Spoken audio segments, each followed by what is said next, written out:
Hi friends, ఎలా ఉన్నారు? బాగున్నారా? Duplex villa.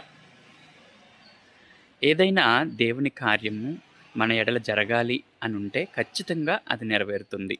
ఈ గృహము ఎంత సుందరంగా ఉన్నదో, ఎక్కడెక్కడ ఏమేమి వనరులు ఉండాలో, ఎక్కడెక్కడ ఏది ఏర్పరచాలో, ఆ విధంగా ఈ గృహం ఎలా అయితే ఉన్నదో, అలాగా మన జీవితాలను కూడా యేసయ్య సరిచేయగల దేవుడు. కాబట్టి మనం ఎవరైనా సరే ప్రార్థన మొదటి ప్రాధాన్యత దేనికివ్వాలి? ప్రార్థనకివ్వాలి. మన జీవితంలో ప్రతి ఒక్కరం ఓపిక, సహనం కలిగి మనం ప్రార్థించినట్లయితే దేవుడు తప్పక జవాబిస్తాడు. ఎందుకు నా ప్రార్థనకి జవాబు రావడం లేదు? ఎందుకు నా ప్రార్థనకి దేవుడు వినడం లేదా ఏంటి? నా ప్రార్థనకి జవాబు ఇవ్వడం లేదు అని అనుకుంటున్నావేమో. లేదు. ఈ గృహం చూడండి ఎంత అందంగా ఉన్నదో.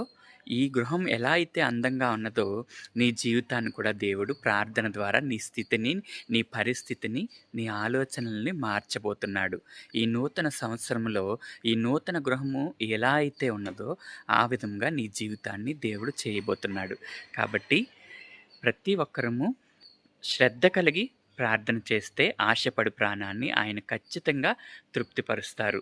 యెహోవా ఇల్లు కట్టించిన ఎడల దాని కట్టివారి ప్రయాసము వ్యర్థమే. యెహోవా పట్టణమును కాపాడిన ఎడల దాని కావలి కాయువారు మేలుకుని ఉండుట వ్యర్థమే అని సెలవిస్తున్నారు. కాబట్టి ఫ్రెండ్స్, అందరము దేవుని దేవుని ఎడల భయభక్తులు కలిగి ప్రార్థన చేస్తే ప్రతి ఒక్కరి జీవితంలో ఈ గృహము ఏ మాదిరి అయితే ఉన్నదో అలాగా మనందరి జీవితాలు ఫలభరితముగా ఉంటాయని నేను ఆశిస్తున్నాను. కాబట్టి ప్రతి ఒక్కరూ ప్రార్థన ద్వారా పరిస్థితులను దేవుడు మార్చగల శక్తి దేవునికి ఉంది. కాబట్టి ప్రతి ఒక్కరూ ప్రార్థించండి. ఉదయకాలము, మధ్యాహ్న కాల సమయము, సాయంకాల సమయంలో ప్రతి ఒక్కరూ ప్రార్థించుకొని ఈ గృహము మాదిరి మన జీవితములు, మన పరిస్థితులు, మన కుటుంబములు అందంగా మార్చుకుందాం. Praise lord.